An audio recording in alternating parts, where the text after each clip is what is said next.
Hello and welcome to another episode of Gemstone Mine. I'm John. And I'm Callahan. That's right. We've got a special guest today. We have Callahan from the Mine Sculptors, Team Turn 3, Major League Commander. Is there anything else that I'm missing there, Callahan? No.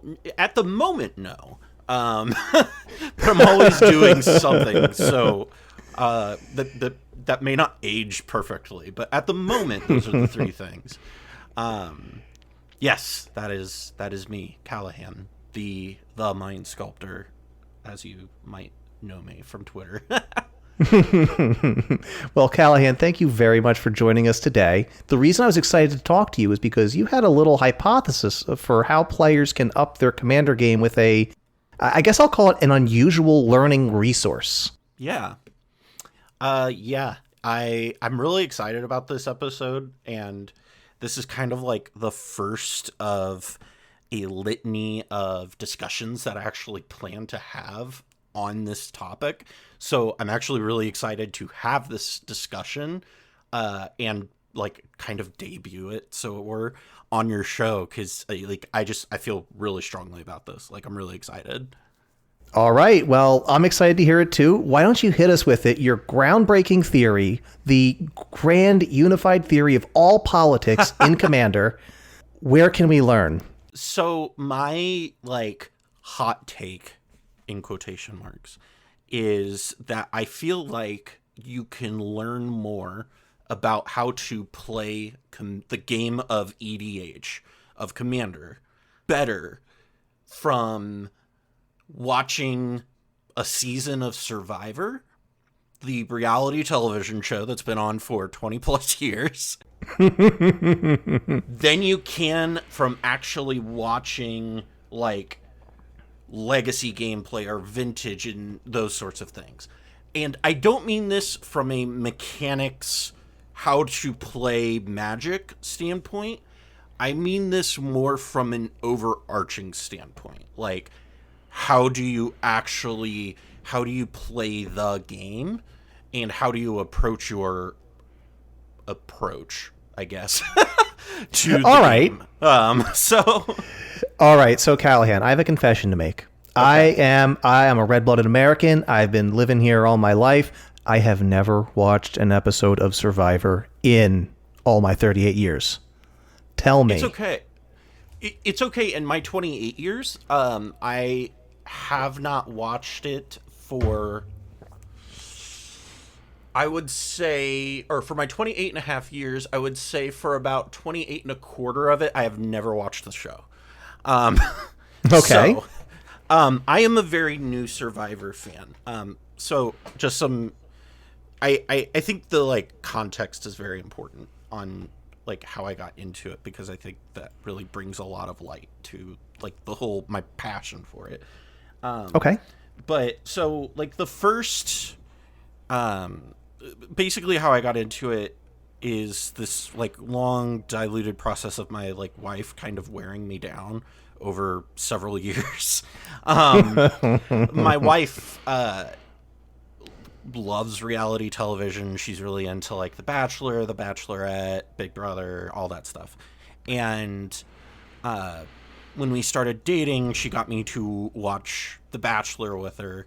And I was like, this is fine. It's kind of really cheesy, but I don't take it too seriously. It's kind of fun to just watch and make fun of it more than anything than it is to actually watch it for the actual contents of the show. Okay. Okay. And so I was like, okay, well, I can this is fine, whatever. And then a few years later, she started watching, getting back into watching Big Brother. And, at first I was like, this is a little silly. It's not really my thing, but I'll just sit in the room. I'd rather spend time with you. And then I was started listening, and I'd be like, why are they doing that? That's a dumb decision. They should do this. This makes more sense for their game. And then Cassidy was like, do you care about this? And I was like, I thought I didn't, but evidently I do. You've got it. You got an armchair quarterback something during the offseason, right? And then a few months ago, I was very listen, I've kind of been open to watching these things. I don't really want to watch a ton of them. I like try to be careful with like I do actively try to be very careful with the content that I consume. Probably a good habit in this day and age. Well, yeah, in general, like I tried to just be very mindful. That was something my mom taught me growing up. And like growing up, Survivor was like a no-no in my house, which should give you an idea of what my home was like. But so I was very apprehensive to it at first, and then I want to say early, like right around Christmas, January-ish time, there was like beginning of this year, there was like a new season of The Circle on Netflix, which is like a Big Brother-esque show on Netflix where they basically can't see each other and they're all it's basically them all just like talking through Discord effectively, but they make up personas for themselves, and so you have to figure out if somebody's a catfish or not. It's actually really interesting. Okay. And it like the whole like premise of that is, do you think this person is a catfish or not? And then if you vote somebody out, that person can choose to come and see one of the people, and so you'll know if you found the catfish or not. All right. There's a lot of really it's kind of like Secret Hitler in a way. Okay. But so finally, like a few months ago, Cassidy was just like, you know what? I want to watch Survivor. I'm putting it on. And I was like, whatever, sure. I had just recently, this should show you how recent this phenomena has been for me. If you remember on Twitter, a few months ago, I started playing Shin Megami Tensei 5. I bought that game the day she put on Survivor, for the first time for me. So that is how long I have been watching the show. But so it was kind of on in the background, and I was like half paying attention to it, but I was like, oh, this is like way more interesting than I thought it was going to be. There's like more to the show than just, hey, you go out there, if people think you're cool, then they don't vote you off, or you win this thing and blah blah blah. And it's all like, I thought it was more Survivor-y than it was, and then I realized, oh, this is just like them basically having to play this big social game. They literally call the game a social experiment, which I think is a bit much, but Okay.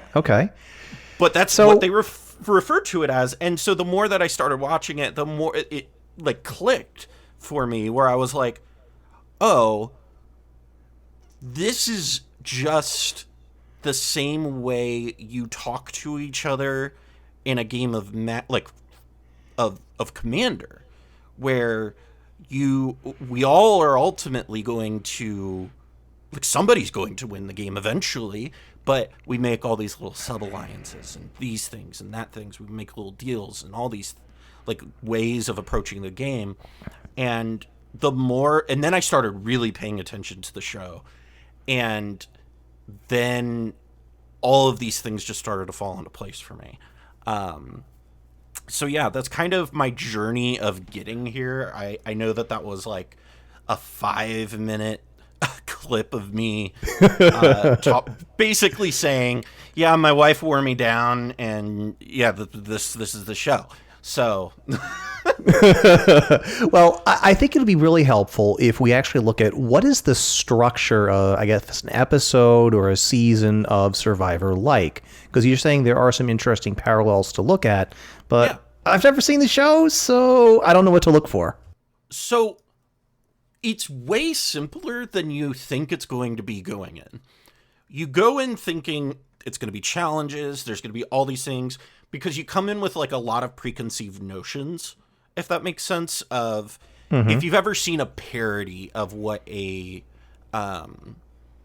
like a reality show is, it's probably parodying, if it's parody, if it's making fun of something, it's generally making fun of like the Kardashians, or it's making fun of like Survivor, right? It's like those two types of reality shows. And there's been a lot of shitty reality shows over the years. Survivor, though, is a very simple game. What they do is they take, I want to say, it's like 20-ish people. I don't actually know. It's like, I can't, how many people do they have? I actually have to look up this exact number. Not a so problem. That I know. It's 16 or more players. So sometimes they have like 16, sometimes they have like 20. It all just kind of depends on what the theme is for that season, which is the other part of the show that I really like is every season is like themed. So there's like very like one season they did Gen Z versus or millennials versus Gen X, which was really cool. So you got to see the social dynamics of two different generations up against each other. All right. So basically what they do. So once they have those, so once they have those contestants there on the island or wherever they're holding the event, what happens from there? Do they break off into teams or? Yeah. So what they do is they basically boat them out to this remote island in Fiji, and to get into they like hand out randomly, or no, they choose sometimes. It really depends on the season. They assign you to a tribe, and it kind of depends on what's going on. And most of the time it's like 2 tribes. Recently they've been doing like 3 tribes. But what it is you're on this boat at the beginning, and then you have to choose a couple people from your group to go pick your supplies that you're going to take with you to the island. So you do all that stuff, and then it's a race to the island, and whoever wins gets a reward of some kind. All right, so you have to actually physically survive on the island and not starve, not die, not dehydrate to death. And then there is a race to the island itself, some physical exertion, and can you physically get your team to the island successfully? Yes. And what's really interesting is, so for the first 40 seasons, they supplied the Survivor contestants with like rice at minimum. In the last 2 seasons, 41 and 42, which were last year's seasons, they did not do that. So if you didn't win challenges, you did not get rice, which was like considered the bare minimum food. You had to figure out how to find food otherwise. Okay. So like this is why I kind of tell people watch 41 and 42, because they like really upped the ante with these seasons. All right, and you described challenges a couple moments ago. Yeah. So the challenges can be a lot of different things, but they usually involve some sort of physical component. So like throwing a bag of bricks, or throwing like a brick over a thing that will unlatch like a chest of some type, and then you have to solve a puzzle. So there's like a lot of different ways that those can manifest. Sometimes they do endurance tests where they basically put you up on this like pole, and you have to hold yourself up on this pole, and the last person standing has immunity. Sometimes they make you stand on like a beam and balance a ball on a thin pole. And it's like, it doesn't sound like a lot, but it is very hard, a lot of the stuff that they make them do. All right, and I guess if you win a challenge, you win the game? So how it works is they have like different types of classes of challenges, which aren't really super relevant to the comparison. But for the sake of like explaining the show, basically what it is you will have like a challenge for some type of reward for your tribe. And then later that day, you will have a challenge for immunity. And so if your tribe wins immunity, that means you don't go to what they call tribal council. And when you go to tribal council, that means your tribe has to find one person from it that you have to vote off. So not only losing the challenge means you didn't get food or something like that, it also means that you're now down a person and everything got harder. So they do that for like, I think like a week, because they're on the island for like 26 to 30 days. Then they do what's called the merge. And this is when all of the tribes come together, and everybody is now going from playing this like tribe-oriented game to now playing a individualized game. So And much this more of a is- free-for-all? Right. And it's also interesting because up until this point, you've only really interacted with your tribe. You haven't really had an opportunity to meet these other players yet. So going into that, how you've interacted with the players in your tribe, whether they like you or not, if you pissed somebody off, or you've done a poor job at being a good team member, that's going to impact how you're received by the other people, because word travels. So that there's a lot of like nuance to how all of that is handled. But basically then from there, you have reward challenges again, where they split you up into two groups. After that, the winning group gets some sort of reward. It's usually a really nice meal. And the losing group doesn't. And then they go to an immunity challenge that everybody participates in. And if you win immunity, you can't be voted out, but everybody has to vote one person off in that tribal council. And then they do that until you get to the end. And it's also important to note that once you hit what they call the merge, everybody that you're voting off goes to what they call the jury. And the jury is ultimately who's going to decide who wins the game. Because you get down to, I believe it's, sometimes they do two, sometimes it's the last season, I think they did 3 finalists. You get to the end, and everybody that you have spent the last 2 weeks voting off now decides who they want to win the game, who they think has played the best game up until this point, and they vote for who wins.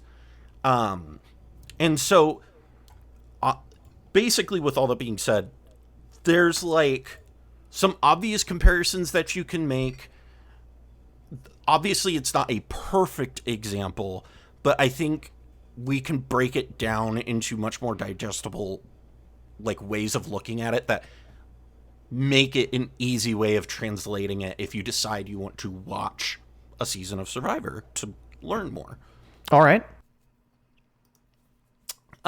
So we were talking a little bit before we started recording, and basically one of the things that I watched a really great video on YouTube. I'll have to find the link and send it to you so you can put it in your description, because Future I can't remember John, the name of it. Yeah, not a problem. Future John's going to make sure it goes right across the screen here like that, and it's going to be in the description, and no pressure, Future John.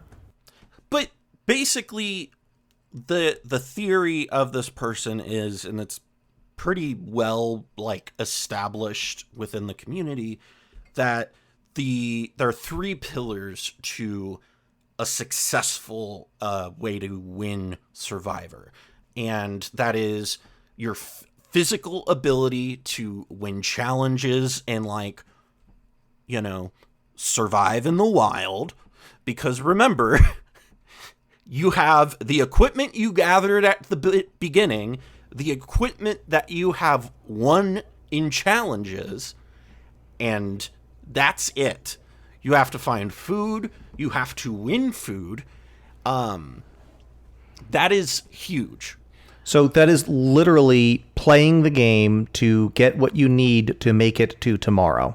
It is Exactly. literally surviving. It's your literal ability to survive. Then there's also the social aspect of the game, which is, I feel like kind of self-explanatory, but after years of playing Commander, evidently it's not. And it's your ability to manage perceptions of yourself, your ability to forge alliances with other players, manage the jury, all these different things, and the ability to be a threat and have people see that you played a good game, but not play so hard that you become a target immediately, which is a thing that we can circle back to. And then the third pillar is your strategy, which is how you balance those other two pillars. Are you going to lean, like they've had, this is one of the things I think is really cool. A couple of the seasons they've had like pro athletes on, like they had a former Cowboys player on at one point.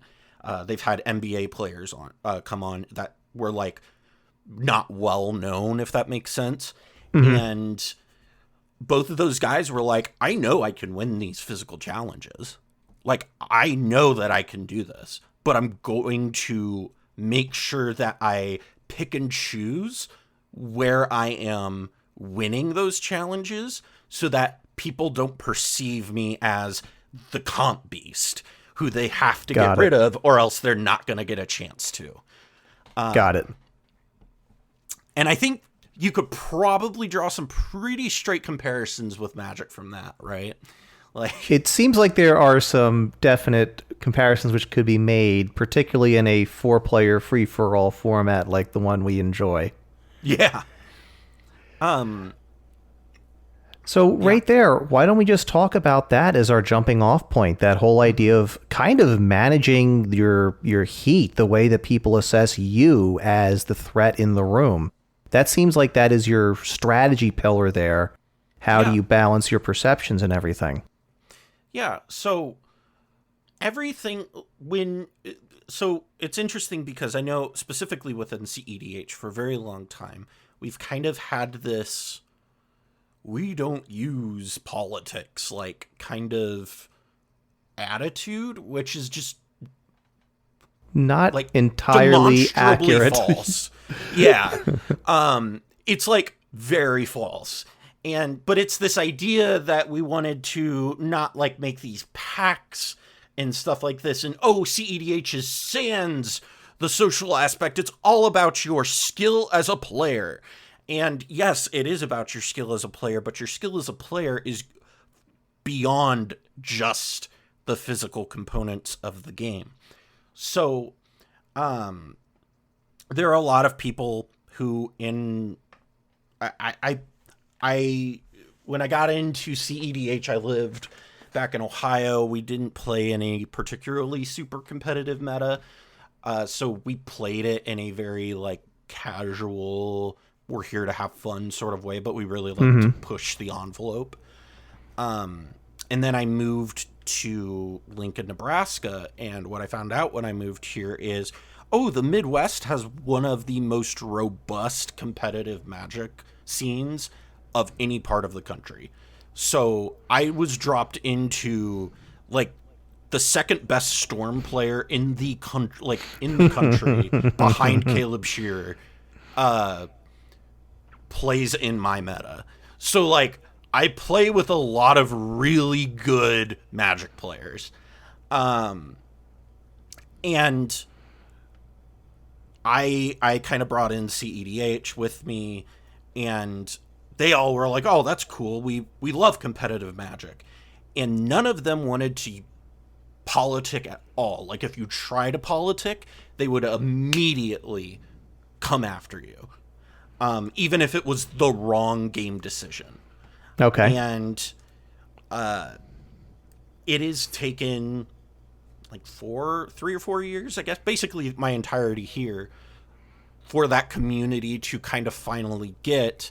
And I feel like this is kind of reflected in the greater CEDH community as a whole, that, oh, the social perception side of the game is like not something that you can make go away.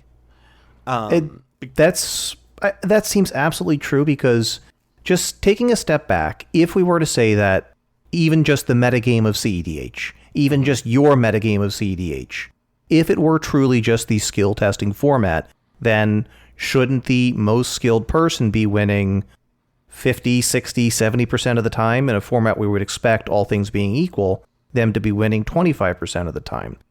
And even from some of the, I would say, most prolific players we have in the metagame right now, we don't have anybody pushing anywhere near those kinds of numbers, let alone at large events.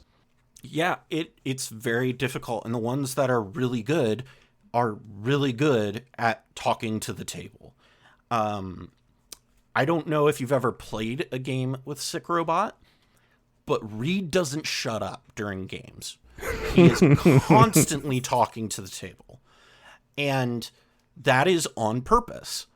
And whether or not you believe what he's selling, there is a reason behind constantly talking, because you're constantly like, okay, this is something that could be going on, and evaluating these things with the group in real time. And it's interesting because, like, in 1v1 Magic, I saw I forget her last name, but what a pro Magic player, her name's Brittany, and I cannot for the life of me remember her last name, but she shared a thing on Twitter where it was like all these things to remember whenever she's playing on Arena Online or on MTGO Online, is, okay, based on what my opponent is doing, what could be in their hand, or what are their possible plays, what could they be playing, what, all those sorts of different things. Something that I think is really interesting is in Commander, you almost kind of want to do that out loud in real time. It's something that I've been noticing more and more as well. And I have to agree with you to that. I found the more and more games where I am quiet and I am clammed up in the corner and not saying anything are the games where I tend to do very poorly. Yes. And this is where so CEDH is one of the, so kind of bringing the pillars over for a moment. CEDH is a format, and this is why I really like the Survivor comparison, because, like, Big Brother, The Circle, you can be a big, worn out of shape guy like me and go on those shows, or, human being, person. Pronouns are weird. My pronouns are they, them, for what it's worth. I could go on The Circle, I could go on Big Brother and do just fine, right? It's all just social, pretty much, with, like, the physical, like, there are physical components to it, but not, like, they have literal normal food, they have a whole kitchen, they have a staff that's there, they have a doctor who's down the hall, they have all of this stuff. Your literal ability to survive is not being tested with strenuous physical activity meant for people who are capable, at least to the level of a reasonable athlete. Exactly. Like, in Survivor, they literally, like, and if you watch interviews of the people who've been on it, they've asked them, so is it really, like, survival? They're like, oh no, they absolutely just drop you in there. Like, they immediately are just like, okay, bye, figure it out. And then camera crews just stand there and they're like watching you, and you're just, it's like they aren't allowed to interact with you, any of that. All right. Well, I know at my commander table so far, no one has handed me a hatchet and told me, okay, yes, for the next 2 weeks, you got to survive using this. So how do we bring those over? Go ahead. They have, however, handed you a commander deck, and your ability to pilot that deck and know the contents of your deck, know how it functions, know which lines to take, all of that, that is what I would compare as the physical component of the game. It is very much something that you bring over from 1v1 Magic that is very, very important, which is knowing your deck and being familiar with it. And I guess knowing your deck, knowing your matchups, and being able to play the untap, upkeep, draw, combat, play through the game itself. Right. And what I was going to get at when I was saying the reason I like Survivor as a comparison so much is because CEDH similarly does not hold your hand with the magic side of the game, right? Like, you kind of have to be a competent Magic player to be remotely successful in CEDH. Like, anybody who can win a game of CEDH is a probably fine Magic player. Like, it's a very hard game to play overall. At least when you compare it to, like, Standard, right? Or if you compare it to even just a casual game of EDH. You don't have to know how every card in your deck works in casual EDH. We're just here for a good time, right? I personally think that if you put a card in your deck, you should know how it works, but I'll leave that for Preachy John for later on. Like, knowing how specific mechanics and interactions and how to play on the stack and those mechanical how to do X things that you know how to do of playing Magic, those are things that you need in order to be at minimum successful in CEDH. Like, at minimum, you need to be a competent Magic player. Right, a certain degree of system mastery, I guess you might say. Right, yes. The next portion of this is the social aspect of it. Is, well, okay, when I sit down at this table, how am I going to go about my win? I'm going first. Maybe I should just, I mean, we saw it in the Mox Bowl, right? If you guys watched that, you saw Fukins just slam it down and run. And he didn't talk a whole lot in that game. He groaned a few times, but he didn't talk a whole lot, right? And you can contrast that to Reed's play style, which is, oh boy, oh my gosh, yep, we're dead. And like, if you had heard the game chat, it's actually a shame that you couldn't.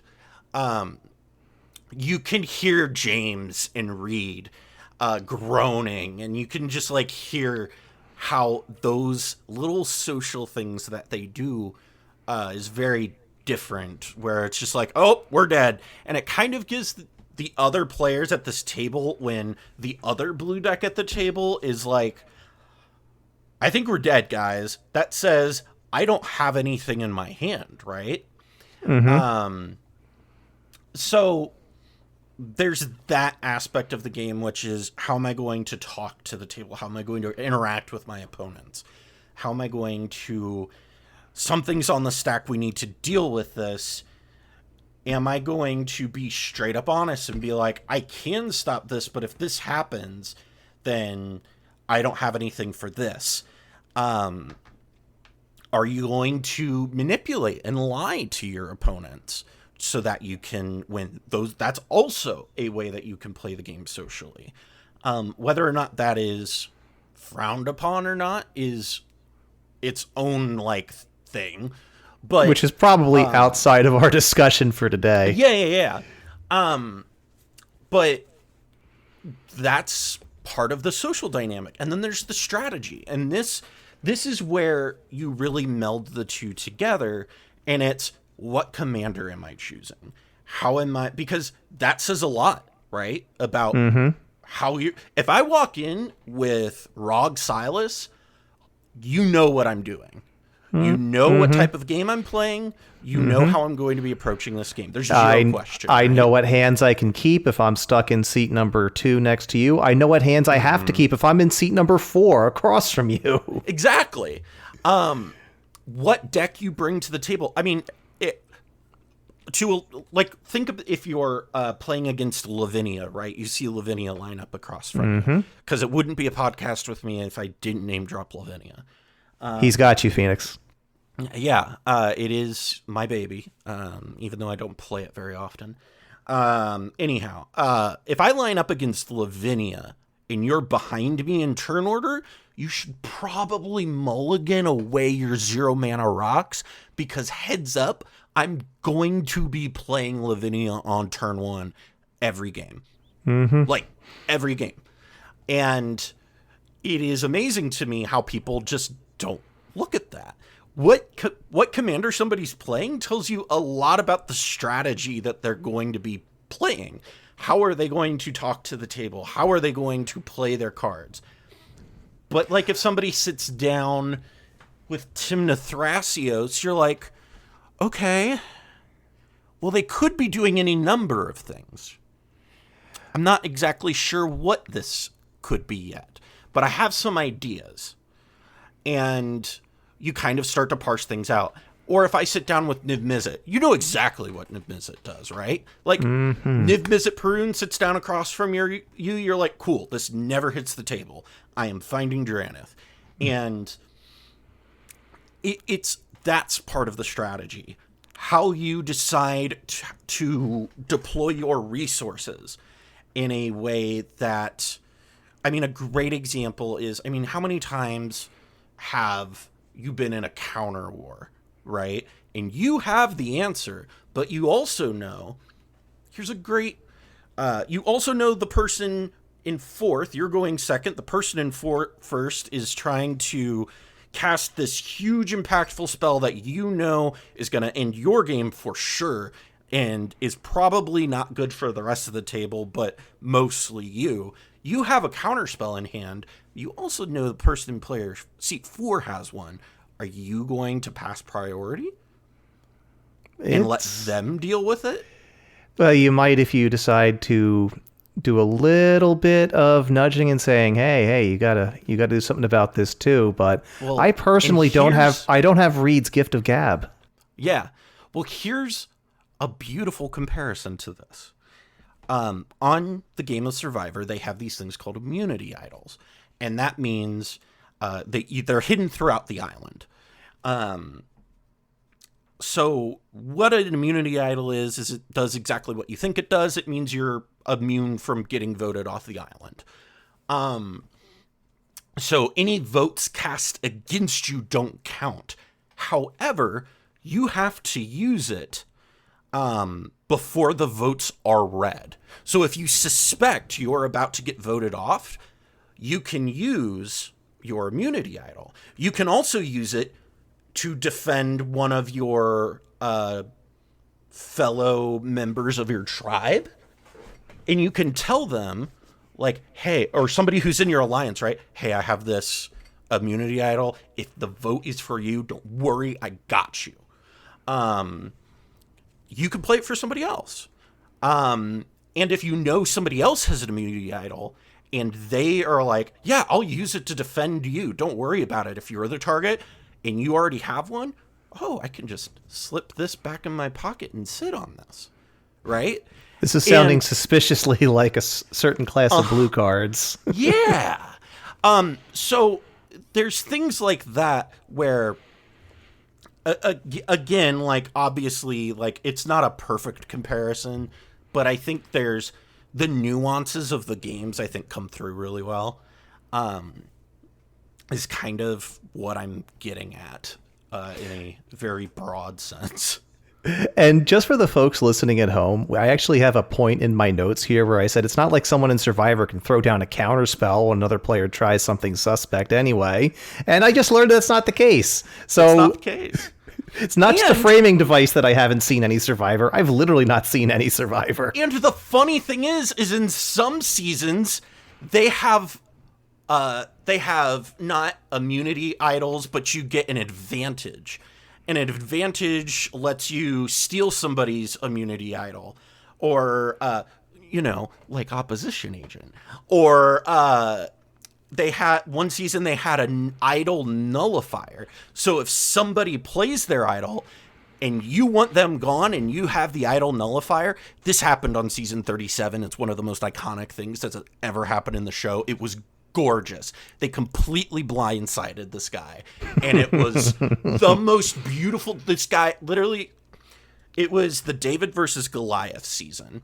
And so you basically have a bunch of Big Bang Theory type guys facing off against jocks, like very stereotypical jockey guys. And this group of Davids, once they got to the merge, identified one of them as being a huge threat in the game. He was really good socially. He was a comp beast. Like, they were like, there's no way we make it out of this game to the end if he's in this game. Like, we as a group cannot win this game if he's here. So one of them had a advantage that let them steal an idol. They knew he had 2 idols that he had found, and another one of them had an idol nullifier. So they made this plan where, and another person in this alliance had an idol themselves that was part of this. So basically what happens is they kind of lure him into playing the idol on himself. Guy comes in to steal the idol. He then plays second idol. Idol nullifier comes in and nullifies the second idol. And then the third person, who was like the person the whole, like the tribe thought they were all voting for or whatever, uses his idol on himself. And then every vote counted against him didn't matter. And they split the vote 3-2 against this guy that they wanted out. Because if you tie votes, they do what they call going to rocks. And it's where everybody draws a rock out of a bag and they flip it over, and whoever has the white rock, doesn't matter who, is voted off the island. That sounds suspicious, like a stack war. And that's literally what I thought to myself while I was watching it happen in real time. I was like, this is the most amazing thing I've ever seen. And it's great television. But it's the same thing in Commander, and you kind of have to talk to each other. Now, granted, you can't blindside somebody in that same fashion, but we saw this in that game. We talked about this pre-show. We saw this in the Coalition finals, where James sat on that demonic tutor, or demonic consultation, excuse me, since turn 2. It was turn 13 is when the game ended, by the way, or turn 11, excuse me. With Laboratory Maniac on the field for 6 turns? Several turns. A while. Yeah. And Nurturing Peatland is on the board. And Killstars goes to remove the... everybody kind of uses a spell. Killstars, there's a rule of law out. Killstars goes to remove the Lab Maniac going into James's turn. And in response, James casts Demonic Consultation. Nobody can respond because there's a rule of law out. Cracks his Nurturing Peatland. And in the most iconic thing to win the Coalition Conference Championship, names Coalition Victory, which, if you're not familiar, is banned in Commander. Exiles his library and wins the Coalition. It was absolutely beautiful. It was the most, there so far in the MLC history, not to go too far off topic, there have been 2 really iconic moments like that, and it has been James winning with Labman on the stack, and the other is Rebels' Hail Mary to win the East last year against Charles. That was amazing. But let's say for a minute here, let's try to take some of these pillars home. Let's say that you're not Reed. You're not Sick Robot. You are not one of the winningest members of, I would say, one of the winningest podcasts out there with Into the North, just by sheer tournament numbers. My goodness. Yes. How could you translate some of these into basic skills that you could take with you to your Friday night Commander pod? What kind of things would you recommend to a player who is new to Commander to take these skills with them? So one of the things that I would recommend is basically what this does is, in my opinion, it lets you be able to figure out how to play any deck at any pod. Because I have been now able to play Najeela in multiple instances at a casual table just fine. And it's my CEDH Najeela deck. Like, I'm not playing a powered down version. I'm playing all the same stuff that I would in CEDH.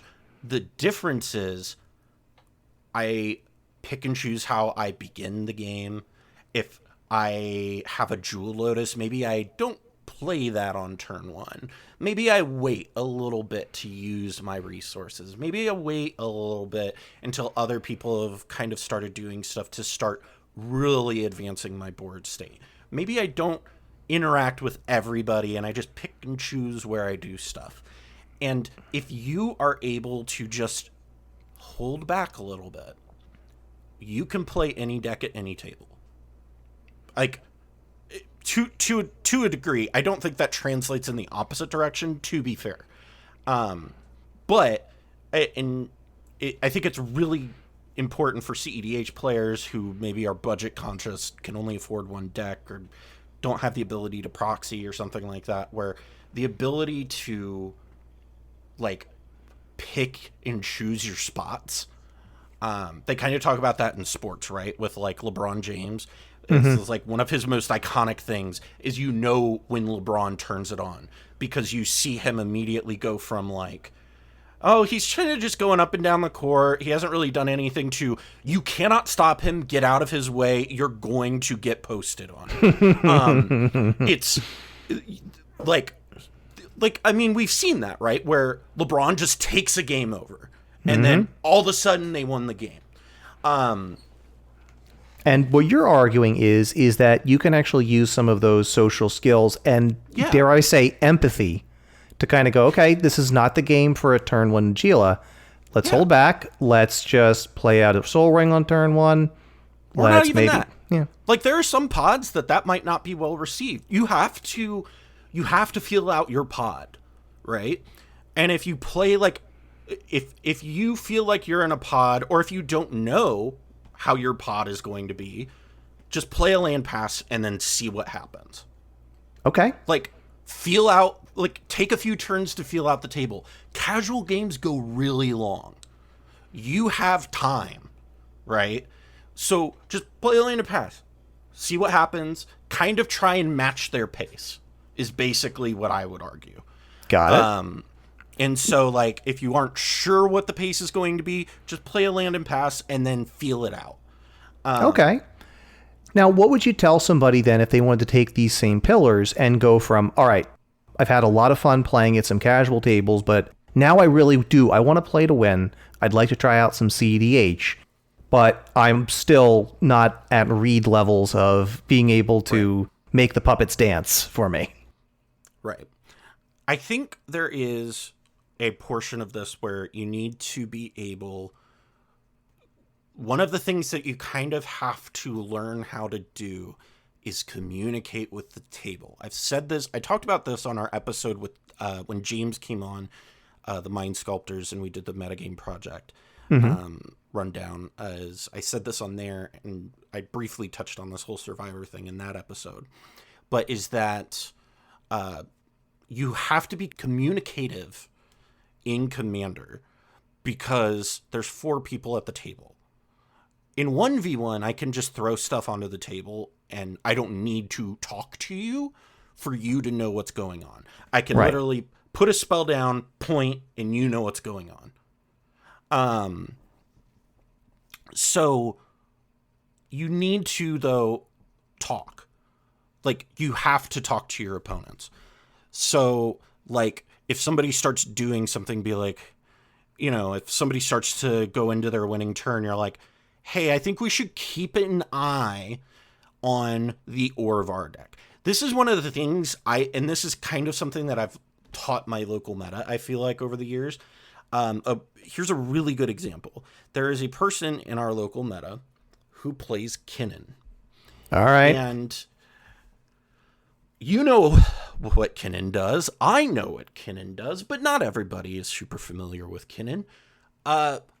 Great example, also Magda at Marchesa.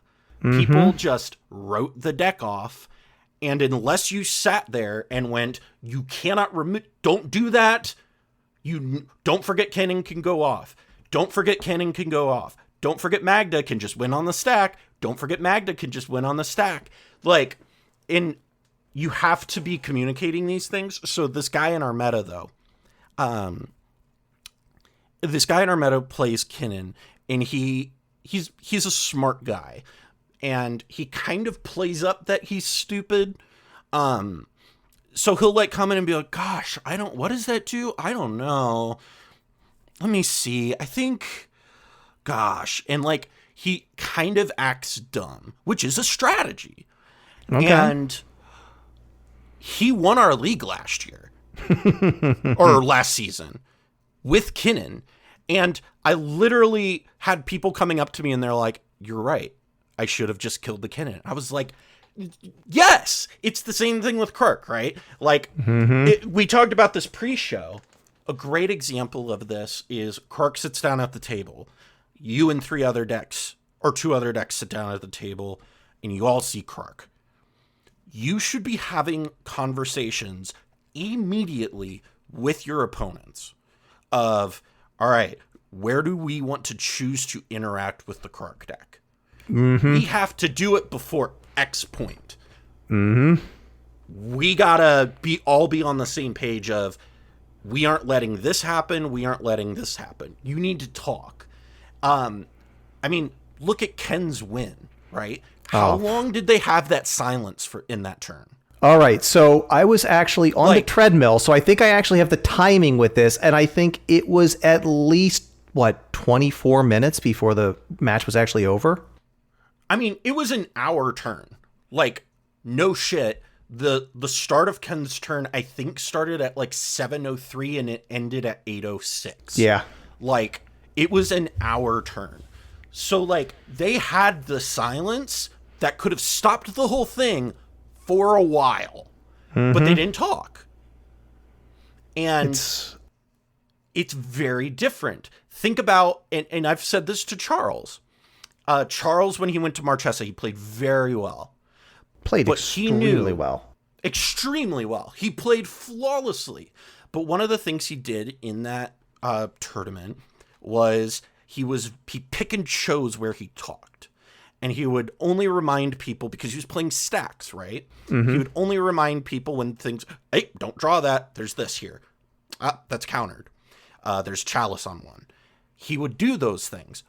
My biggest critique of his game was, as the stacks player, you should be the most vocal at your table. Now, we can get into whether all of the nuances of the strategy behind that. That's its own podcast. But my entire critique has been, I think you could win that if you remind the table every time it's somebody's turn. Hey, don't forget that Magda can just win on the stack if we want to make sure that this stays around. Hey, don't forget this. Hey, don't forget this. And yes, you might kind of start to grate on people, but you're keeping at the forefront of their minds, oh yeah, this thing that's stopping me is also stopping the person who can win on the stack. And that's been my only critique. Sorry, Charles, if you're just now hearing this. I make content with you, and I have never said this to you because I did not realize that critique until 5 minutes ago. But when I think about it, I would be like, yeah, that's my biggest critique. You should have talked more at the table. Because if you do that, they might not, the Hermit Druid player might not have just put the blinders on, tried Abrupt Decay, what was the card? Was it Suppression Field? Yes. Doesn't just Abrupt Decay the Suppression Field, and then you go to do your Hermit Druid thing, and then Magda's like, I have something, and then you lose, right? If Charles is sitting there the whole time saying at everybody's upkeep, hey, don't forget this. Hey, don't forget this. Hey, don't forget this. and identifying the threats at the table, there is a real possibility that could have won him the tournament. And that's one of the things I've learned from playing stacks is you kind of have to constantly remind people that I know I'm stopping you, but I'm also stopping these two things that you can't beat. Like, there's a lot, like, you, in my opinion, in order to be extremely successful at stacks, you have to have the strongest social game, because otherwise you're not going to be, unless you think you can just overpower your opponents with your physical, your magic skills, which you have 3 opponents. Good luck. Everybody's playing similar power level decks. Good luck. You really need to be talking. You really need to be communicating with the table. If you're a Storm player, I'm going to be honest, you might not have to talk as much. So let me then ask you the converse question, probably the hardest question after all of this. This means that I'm giving up my hidden information. I'm giving away information to my opponents. Doesn't that make me worse? Not necessarily. Because there's... One of the things is... So you might hear me saying, oh, I have a counterspell. That might be something you hear at a table. I didn't say what the counterspell was. Now, if I tell you exactly what I have, that is a much different thing than I have an answer for that, or I have a counterspell. And again, you've kind of seen different people use like ad nauseum as their answer in quotation marks. But like that is part of your social game, right? And people have started picking up on that recently, is if they, like, I've heard this in games recently where something will happen and a player will go, do you have any way to deal with this? And a player will go like, yes, I can probably deal with this. And then I'll hear a third person go, ad nauseum doesn't count. And then they'll go, you'll learn real quick based on their answer whether they were trying to play you or not. And even in Survivor, there's that dynamic of how you answer questions reflects real quick. Like, people can see through your bullshit a lot of times. And unless you're really good at playing that game. And the people who are really good at it usually win. And so there's this whole element of balancing that. And it's like, sometimes I'll sit at a table, and if I'm hellbent, I'll just sit there and I'll be like, look, guys, I'm hellbent. I'm doing nothing. I know I have Nagila on the board. I know I have 2 warriors, but I have no way to really draw cards. I'm out of this game. The only way I'm winning is you choose to not interact with Nagila at all. And that is it. And that's 4 or 5 turns down the line, right? Right now, we have to deal with the peer into the abyss that's on the stack. And we've seen this in different ways where it's like, hey, can you draw me a card? I have a Mystic Remora out, right? So maybe you cast like a Path to Exile that gets rid of something you needed gone that doesn't really affect the rest of the table, but also draws that player a card. So like, there's a lot of those sorts of things. And so basically all of this to say, just, you have to be social to be good at this game. That's really all it comes down to. You can't play 1v1 with that same mindset. You have to play with the knowledge that you have to manage 2 other people and their perceptions of you, and they are going to collude and they are going to talk if you don't. Like, end of story. If you sit down and you decide, I am playing Turbonaz, I'm playing Rog Silas, I'm playing Cody.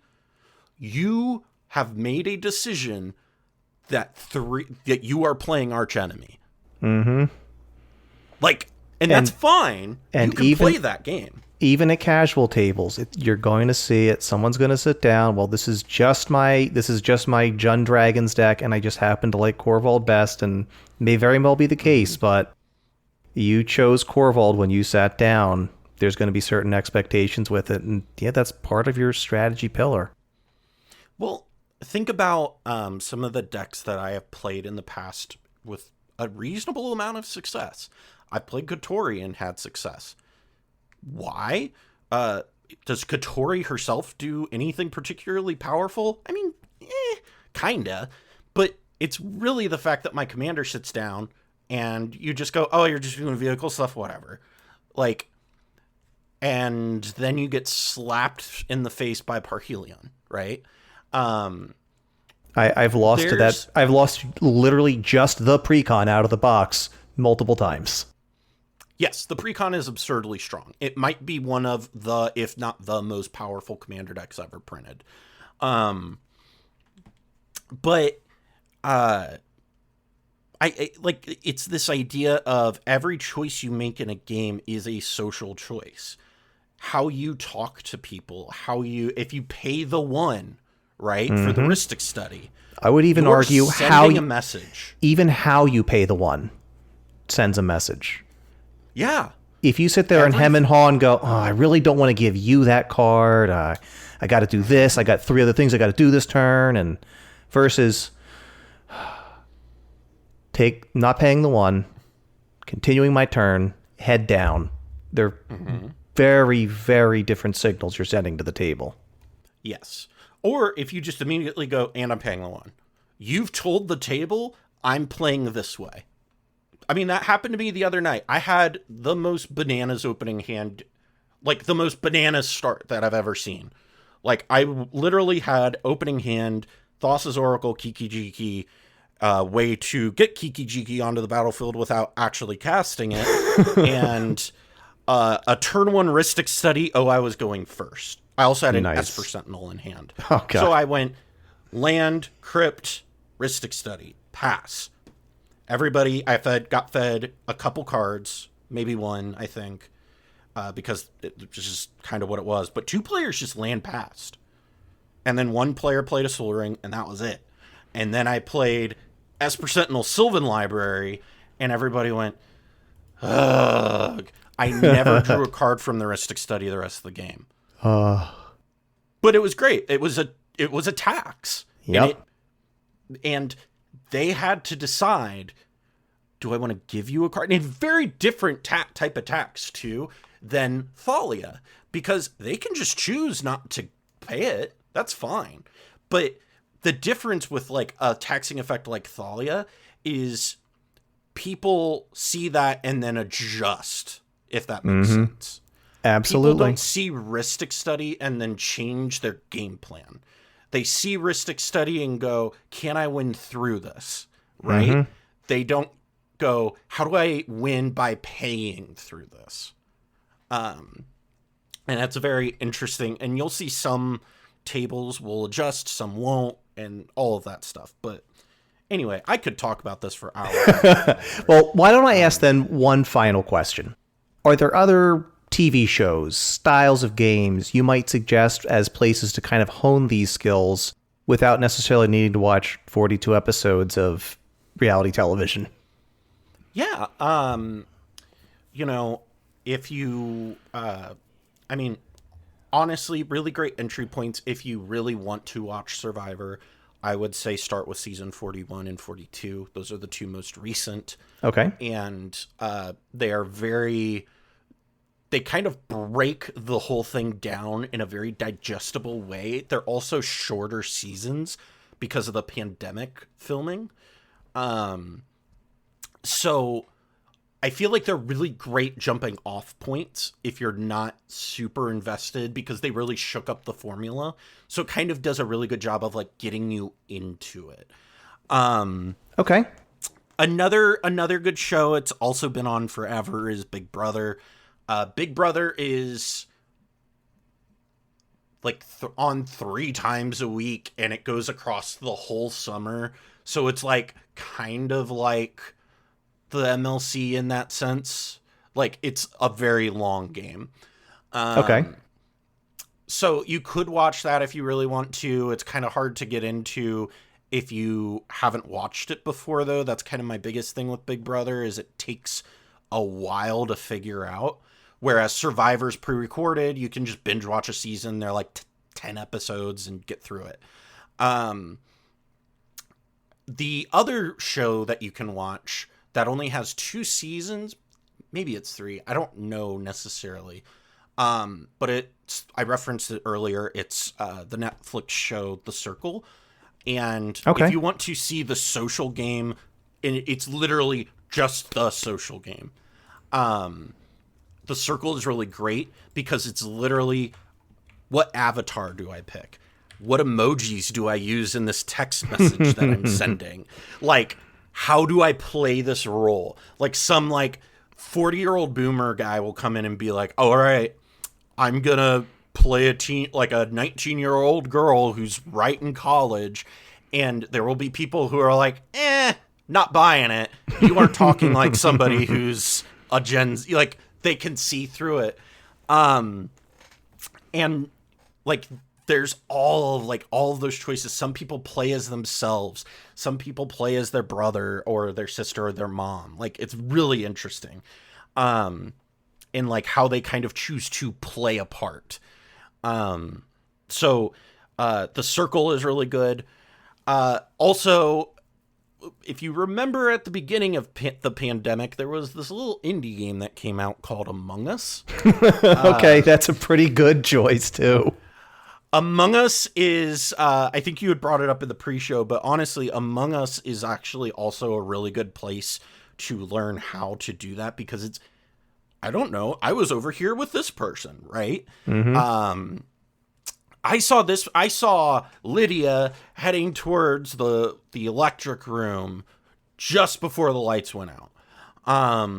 Like those sorts of conversations. Mm-hmm. And then the other game that you could potentially pull from to a very lesser extent, but you can kind of see some of the same principles of how to play to the group or the room, is think about stuff like Quidditch or Apples to Apples or some of those other Jackbox joke style games. Okay.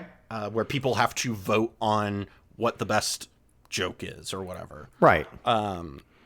And there are certain cards I would not play without certain people being present in the room, and I certainly would not play other cards with my grandmother present.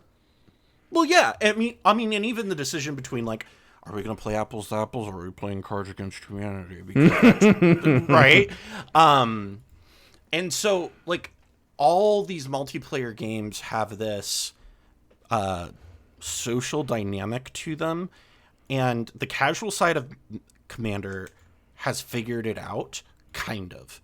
But they're still getting there, but they've really kind of wrapped their arms around the social side of the game. Mm-hmm. And I think CDH is starting to get there. And what I'm saying is, in order to be really good at it, you have to wrap your arms around it. You have to figure it out. And a strong social game will take you really far. I think that it is a really interesting comparison, and that was a really good discussion. Callahan, thank you again for coming on and taking time out of your day to do this with us. Yeah, absolutely. Thank you for letting me come on and madman yell into a microphone and talk about back doors and blind sides and all this stuff. Honestly, I cannot recommend Survivor enough as somebody who's new to it. It's genuinely good television. I don't think I would classify this as similar to reality TV in general. It's very good. And I would highly recommend it to anybody. There's a new season that's about to start here in a minute. Jeff Probst, if you're listening, first of all, hello. Why are you listening to specifically Gemstone Mine? This is a very obscure podcast for you to listen to, which is even more obscure than my podcast, which is wild because I have a really obscure podcast. You have an awesome show, by the way. But why are you're into CEDH? Okay. But anyway, Mr. Probst, you are a wonderful human being. You're really cool. You defend, you're an ally to the trans community, all this stuff. If you want to sponsor the Mind Sculptors podcast, I will make this my entire identity. I'm ready to do it. Listen, you have seen me do this for smaller stuff. How many hills have I just gone like, this is my identity now? I will do it. If you want to just, listen, it doesn't need to be much, Jeff. It can literally, you could send $100 bill. That'd be enough. And I'll talk about Survivor from now until the end of time. But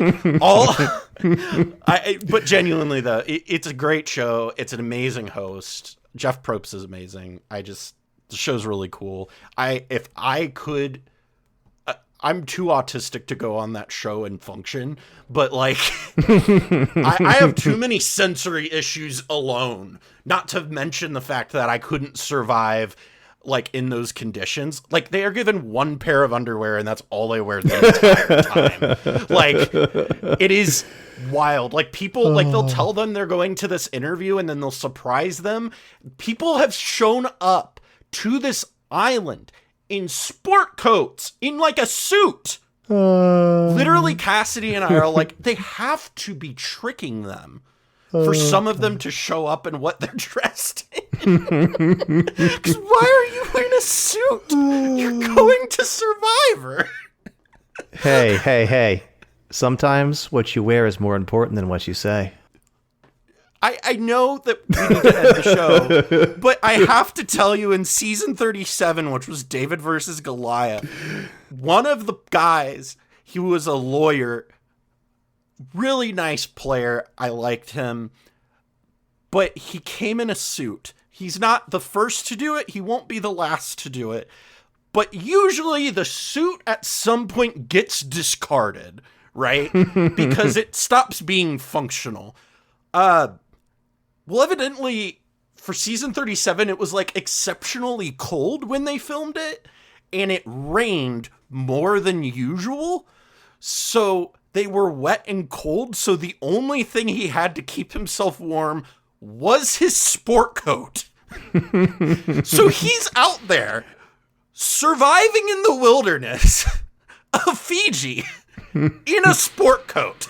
And he's wearing like boxers too. So it's him, boxers, no t-shirt, sport coat, wearing a buff on his head. Like, it is hilarious, that in and of itself, but it's also just really interesting and cool. Well, Callahan, as we're wrapping up here, why don't you tell folks where they can find you in all of your various endeavors? Yeah, so if you want to follow me on Twitter and see me yell about this, because I have been doing a lot of that recently, you can follow me at Callahan is here. That is my superhero comic book title. Trademark TMS Incorporated. Incorporated. What am I talking about? You can also, if you want to follow any of my projects that I do, I am the lead commissioner of the MLC, which is Major League Commander, which is a NFL sports style version of playing EDH over 10 weeks. And you can follow that at MLC_league. If you aren't already following the Mind Sculptors, which is my main project, my day job, if you will, you can follow us on Twitter at SculptyBoys, and you can literally just search the Mind Sculptors on YouTube, Spotify, any of those platforms, and our podcast will pop up. And fun fact, if you leave us a 5-star review on Apple Podcasts, I will read your review at the beginning of the show. They absolutely do. They absolutely do. So those are the things I do. You can follow us at Sculpty Boys on Twitter. And there's a ton of us. So we're kind of, in the words of my wife, we are a CEDH hype house. Which I don't know if that's a compliment or not. I always thought of it more as a CDH supergroup. That's what I did, but then Charles and I realized that the hype house analogy is more apt, and it kind of sucks. All right. Callahan, thanks again for coming on and joining us today. It has been a real blast, and I hope that our listeners have gotten something really interesting out of this discussion. And I hope that the next time you're sitting down at the commander table, you have some options to bring with you to really up that political game. Until next time, I'm John, and this is Gemstone Mine. Jeff Probst, please email me.